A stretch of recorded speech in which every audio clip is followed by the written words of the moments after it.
Hey y'all, this is Lydia. I'm gonna pull some cards from the Wild Unknown Alchemy deck and tap into these energies coming off this eclipse cycle we're in. We're in the heart of it. We just came off of a solar eclipse in Scorpio.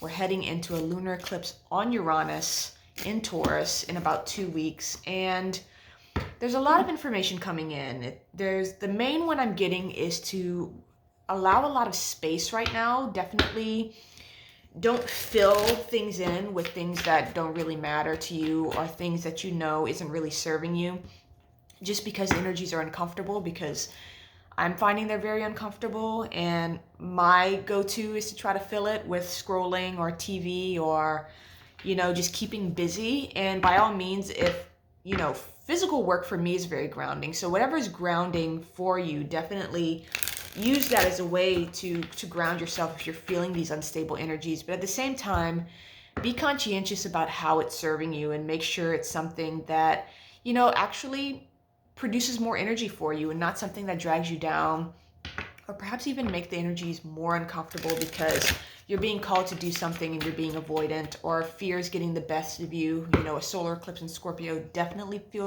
deals with fear, and it deals with attachment to the past as well, and attachment to perhaps even relationships that we know have run their course, or we know how it's been going isn't serving us and there needs to be a change, but perhaps even being in fear and implementing some changes.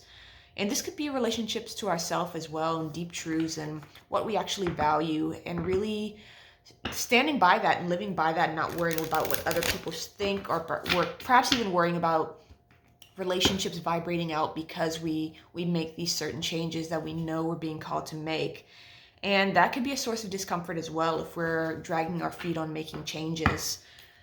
So let me give this a cut and see what the cards have to say.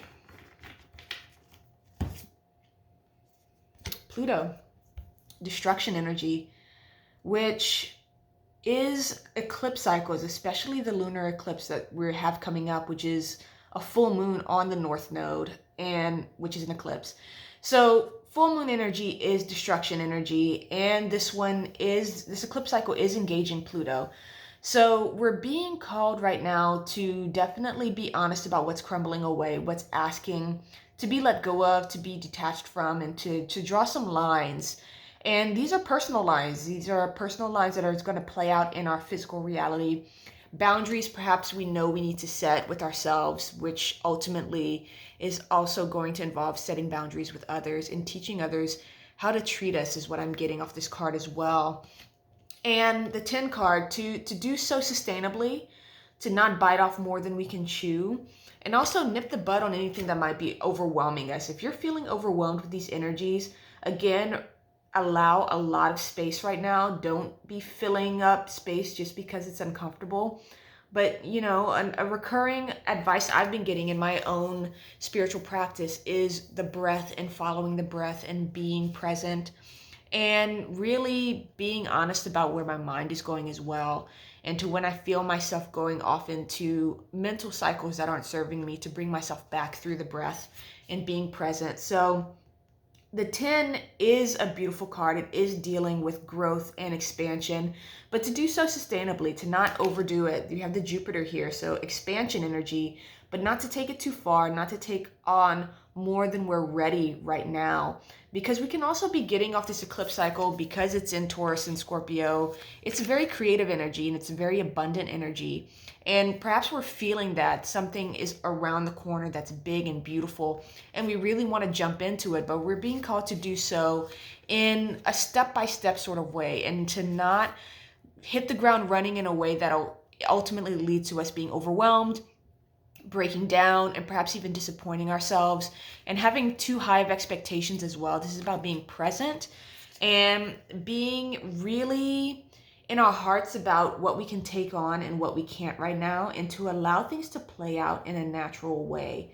And to really do that by listening to what actions we need to take in the present moment, and not get so caught up in, well, I'm not moving fast enough, or this isn't going to actually pull me forward. If you're being called to do it now, it's to serve your progress. And that includes rest. That includes turning inward. That includes perhaps even taking some time to yourself and drawing back and being in your own energy for a bit. even if that's only for a few moments a day. And at the bottom of the deck, we have Uranus, which is what this lunar eclipse is going to be conjunct. This solar eclipse we're coming off of actually was conjunct Venus too, which is interesting. And this is energy of one, allowing ourselves to be guided and allowing ourselves to be redirected. The Wheel of Fortune has been coming up in tarot spreads I've been doing a lot. So unexpected change, perhaps even a change of course, a change of perhaps even methodology too, and how we approach our practice and how we approach our processes, whatever that's involving, whether it be our relationships, projects, how we interact with others, our work life, our career life, the process of how we go through life and the process of how we approach life. And this includes our thought process as well. These can be, we're being asked right now in some regard to be present as to what changes are being asked of us, and to also be open to unexpected change and not get too fixated or too attached to how things should look or play out right now. We're in very unexpected, unpredictable energy. So again, a lot of space and a lot of openness and a lot of receptivity, that's Venus, of allowing ourselves to be guided and allowing ourselves to be put on that easy, abundant, expansive path without feeling like we have to fight or suffer to get anywhere.